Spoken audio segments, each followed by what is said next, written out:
Salut à tous, Arnaud pour Geek & Vaps. Donc aujourd'hui, review de la Cherry Bomber de chez Masterpiece Custom Vaps.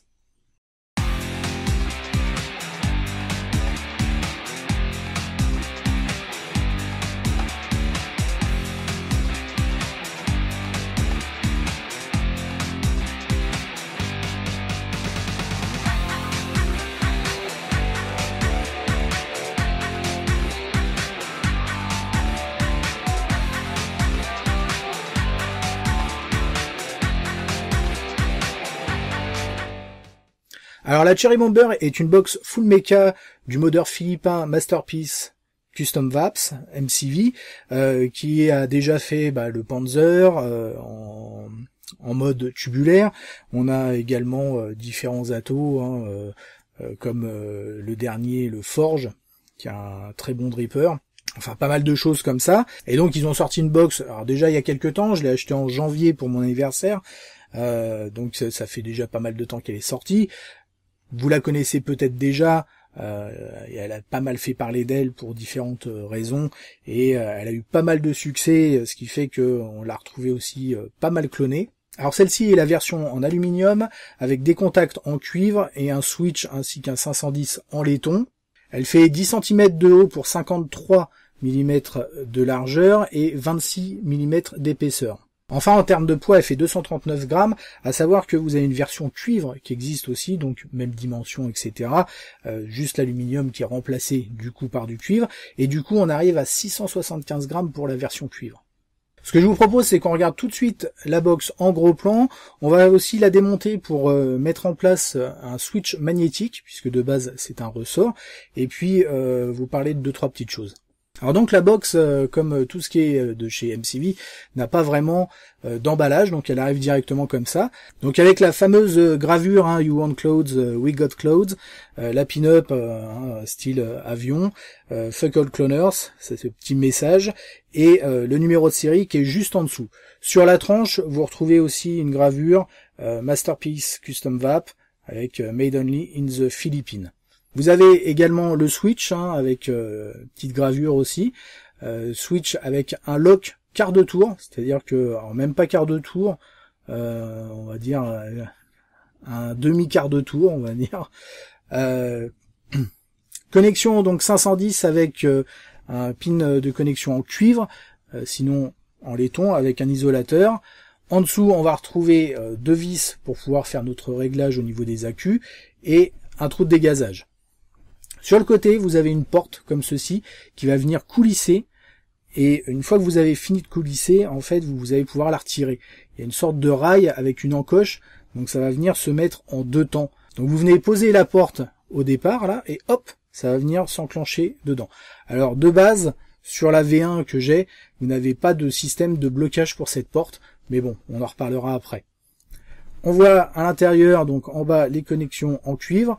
Au-dessus, vous avez une petite pièce en Delrin qu'on peut retirer, elle n'est pas maintenue du tout, avec les vis de connexion. Donc vous voyez, on a un système qui va venir s'adapter au niveau des accus, donc très pratique.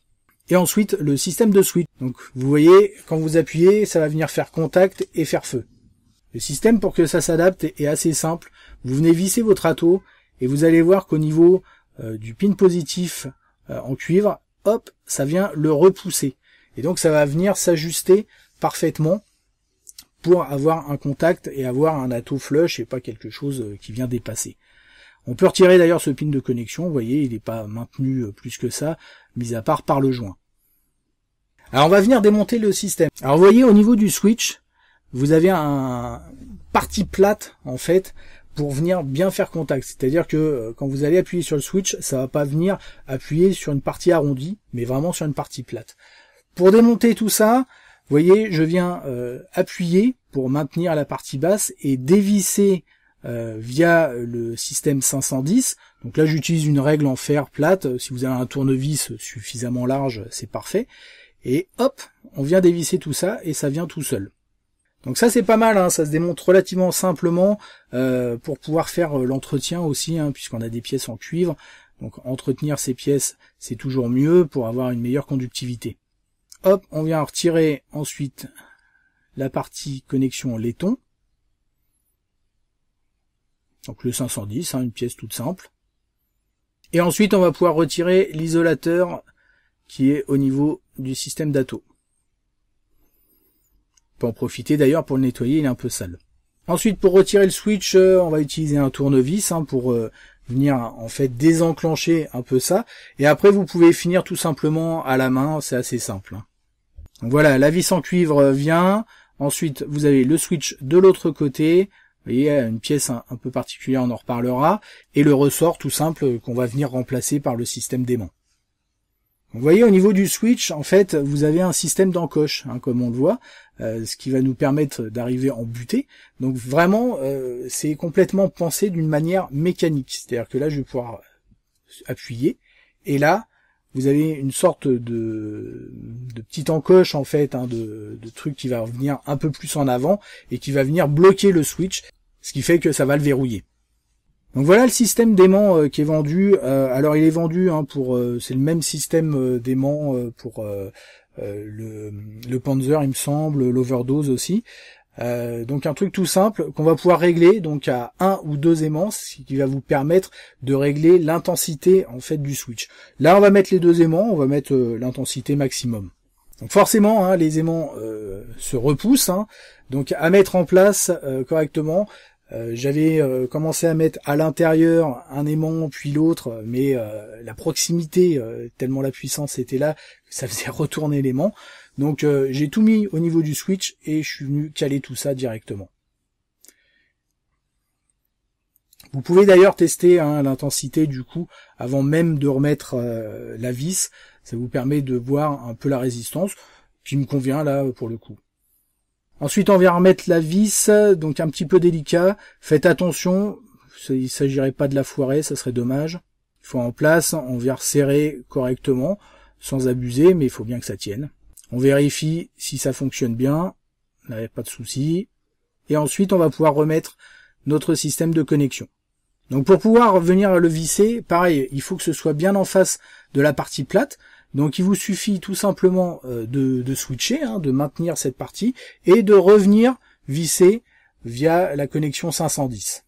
On serre bien, pas trop, faut pas que ça vienne tourner. Vous vérifiez bien que vous appuyez sur le plat et il n'y aura pas de souci. Ensuite, on peut remettre la partie isolante. Alors on va mettre en place tout de suite, donc là je mets le dripper, le Twisted Messes. Donc vous voyez, ça vient repousser directement ma connexion. Ensuite, on va venir mettre des accus. Alors, mettez pas n'importe quoi. Là, j'ai des MXJO 35 ampères, donc aucun souci. Le plus vers le haut. Donc en parallèle, attention, ne mettez pas les accus en série, ça irait pas. Et une fois que c'est en place, vous venez tout simplement revisser au cul jusqu'à ce que ça vienne faire contact. Donc on visse pas comme un fou. Et là, on va remettre la porte. Donc si c'est bien placé, en fait, vous aurez une petite résistance suffisante au niveau du capot, ce qui fait que le capot ne tombera pas. Sinon, vous pouvez venir repousser en fait la partie isolante vraiment pour que ce soit à ras et que ça vienne en résistance en fait au niveau du capot et que ça ne vienne pas tomber tout seul. Parce que ça, c'était un des défauts. Effectivement, il n'y a pas de système d'aimant ni rien. Mais là, vous voyez, en l'occurrence, ça tient sans problème. J'appuie, ça envoie. Je lock, vous voyez, j'appuie et ça n'envoie pas. Aucun souci. Maintenant, on va parler d'un petit problème qui a été vu sur pas mal de forums ou autres. Vous voyez, je vais utiliser un tournevis. Je vais venir en contact avec la box, le corps de la box en fait, et l'Ato. Et vous voyez, quand je viens faire contact, ça fait feu automatiquement. Donc ça, c'est un souci au niveau de la box. C'est que effectivement, il n'y a pas d'isolation à ce niveau-là. Vous avez le négatif qui vient passer par le corps de la box. Il y a un problème clairement au niveau de l'isolation qu'il faut connaître, il faut le savoir. Après, vous voyez, je vais remettre mon top cap. Et alors bizarrement, ça le fait pas à tous les coups, mais là, pour le coup, vous voyez, ça ne fait plus feu.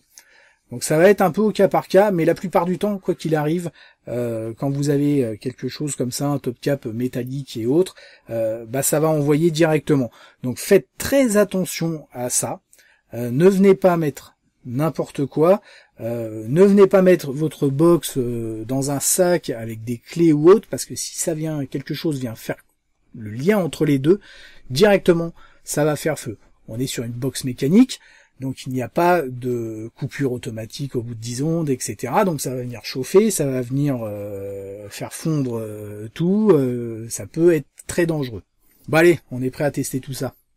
Alors une petite chose supplémentaire là concernant la sécurité, alors ça on l'avait vu avant ce système, ce problème de contact, hein, c'est que si vous avez un atomiseur complètement métal avec un drip tip métal, hein, sans isolateur en fait entre la chambre d'atomisation par exemple et le drip tip, ou tout simplement vous venez coller votre langue sur le corps de l'atomiseur, hein, ou sur le drip tip. Alors je vais rarement mettre la langue dessus, hein, mais bon, ça arrive et c'est vrai que je l'ai fait sans faire exprès et je l'ai senti.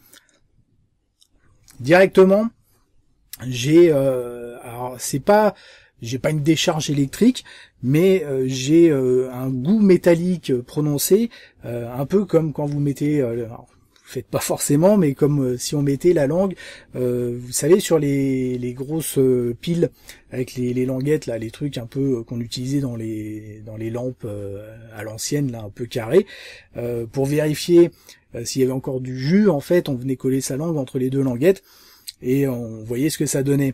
Là, c'est un peu la même sensation. Et c'est pas tout ça, mais on va la tester avec le Twisted Messes Dual Coil 0,17 ohm. Donc attention bien sûr, hein, si vous êtes à basse résistance, etc. Là j'ai des MXJO 35 ampères, 2 MXJO, hein, on est en dual, donc ça aide aussi pour des basses résistances, ce qui fait que ça va pas spécialement énormément chauffer, c'est l'intérêt. En tout cas, on voit ce que ça donne. Bon, bien entendu, la tonne n'y est pas pour rien, mais clairement, ça réagit du tac au tac. On a clairement une très très bonne conductivité sur cette box. C'est fait pour, hein, vous avez aucun câblage. Il y a pas mal de box, effectivement, où vous avez des câblages, des choses comme ça. Là, c'est vraiment en direct. Donc on a une conductivité vraiment excellente, très très réactive. En plus, l'upgrade switch magnétique est vraiment très agréable. On a un switch beaucoup plus agréable, je trouve personnellement, qu'avec le ressort d'origine. Alors après, ça va être au choix de chacun, c'est-à-dire un aimant, 2 aimants, ça va dépendre de la résistance que vous voulez avoir. Moi, la résistance 2 aimants, clairement, je la trouve très bonne. Sans compter que le switch en plus est très agréable à utiliser. Donc pour moi c'est une box qui est clairement super agréable, très réactive, mais à ne pas mettre entre toutes les mains. Effectivement c'est une box à la conception relativement simple, c'est du mode philippin. En termes de tarifs, clairement, on est sur quelque chose qui est pas donné, puisque la version aluminium est à 229,90 €. Donc ça fait déjà une bonne grosse somme. La version cuivre, quant à elle, est à 299,90 €. Donc c'est clair que à la base, c'est pas une box qui est faite spécialement pour être diffusée énormément. C'est pas une box spécialement grand public. Et c'est clair qu'elle va s'adresser à des vapeurs relativement confirmés qui vont savoir où ils vont mettre les pieds. Le problème, c'est que elle a énormément plu et du coup elle a été rapidement clonée clonée à grande échelle. Alors il y a eu toutes les versions, hein, toutes les couleurs, etc. Ce qui l'a rendu hyper accessible. Et hyper accessible, pas très cher. Les gens ont vu une box à un look clairement très sympa, sans forcément faire attention éventuellement aux conséquences. Alors je dis pas que c'est le cas de tous ceux qui ont acheté une Cherry Bomber clone, mais effectivement du coup vous en avez certains qui en ont acheté, qui ont mis des accus pas forcément adaptés, qui n'ont pas forcément regardé, etc. Et du coup ont peut-être pris certains risques. Effectivement, une box clone qu'on va payer, alors je sais même plus à combien elle est, mais admettons 40 €, forcément on va peut-être être moins regardant, on va plus facilement la mettre dans un sac au milieu de clés et autres, et du coup prendre plus de risques. Parce que clairement, honnêtement, quand on a une box à 230 balles, on va pas la mettre dans un sac avec des clés et la rayer, etc. Alors attention, je ne juge pas les personnes qui ont acheté une version clone, chacun fait ce qu'il veut, chacun est libre de vaper comme il veut. Ça met juste en évidence un souci, c'est que sur ce type de matériel, le fait de le cloner et de le rendre accessible à beaucoup de monde peut faire prendre des risques, effectivement. Alors oui, il y a des problèmes certainement sur la conception de la box à la base, mais on voit aussi que les cloneurs réfléchissent pas, ils font des clones identiques avec les mêmes défauts et du coup les mêmes risques. Donc attention, c'est une box qu'il faut savoir manipuler, à ne pas mettre entre toutes les mains. Maintenant, personnellement, c'est une box que j'adore, je prends plaisir à vaper avec, je sais comment l'utiliser, je fais attention, je ne vais pas mettre n'importe quel atto, attention, ne mettez pas d'atto de plus de 22 mm de diamètre, pas d'atto carré aussi pour avoir un look avec la Cherry Bomber. J'ai vu qu'il y avait une sorte de dripper, alors c'est même pas un dripper clone, c'est un dripper qui existe même pas, carré, qui reprend la même gravure. Donc si vous mettez ce dripper là sur la Cherry Bomber, clairement ça va faire feu direct. Vous venez visser, si vous êtes en contact au niveau du plateau avec le corps, ça va venir faire feu automatiquement. Donc faites très attention à ce que vous utilisez sur cette box. À savoir aussi, pour ceux qui veulent encore plus de conductivité, il existe un kit connexion argent. Alors, à savoir que les systèmes MCV, les contacts argent, c'est, je sais plus, 92 et quelques pourcents d'argent pur. Hein. C'est pas du plaqué argent. À savoir que donc ce kit est composé de 7 pièces différentes et il vaut 84,90 €. Donc là, c'est clair que c'est pas donné. Maintenant, c'est des pièces en argent quasi pur. Je vais pas spécialement faire les plus et les moins sur cette box, tout simplement parce que c'est un mode qui s'adresse exclusivement à des personnes expérimentées. Alors, c'est vrai qu'on en a discuté sur TeamSpeak encore il y a pas longtemps. Est-ce qu'elle est plus dangereuse ? Ça c'est la question. Est-ce qu'elle est plus dangereuse, par exemple, qu'un mode avec connexion hybride ? Clairement, pour moi, la réponse est non. Un mode hybride, il va falloir faire excessivement attention à sa manière de l'utiliser, etc. Sachant que vous avez certains modes qui sont des modes hybrides, qui n'ont pas de switch verrouillable. Donc pareil, il va falloir faire très attention quand on l'utilise. Le gros problème au niveau de cette box, en fait, c'est sa popularité. C'est-à-dire qu'elle a été très populaire et du coup, beaucoup de gens ont dit ouais, attention à ça. Alors c'est vrai, il faut faire attention, mais elle aurait été pas aussi populaire, il y aurait pas eu de clone par exemple, il y en aurait eu beaucoup moins sur le marché, et les gens qui l'ont, en fait, auraient fait attention quoi qu'il arrive. On a eu d'autres cas de box high-end, il y en avait une, on l'a posée sur une plaque sur quelque chose de métallique, elle faisait feu tout seul. Je me souviens plus du nom de la box, en fait, bon, il l'avait posée sur un comptoir en laiton, en posant, directement, ça faisait feu.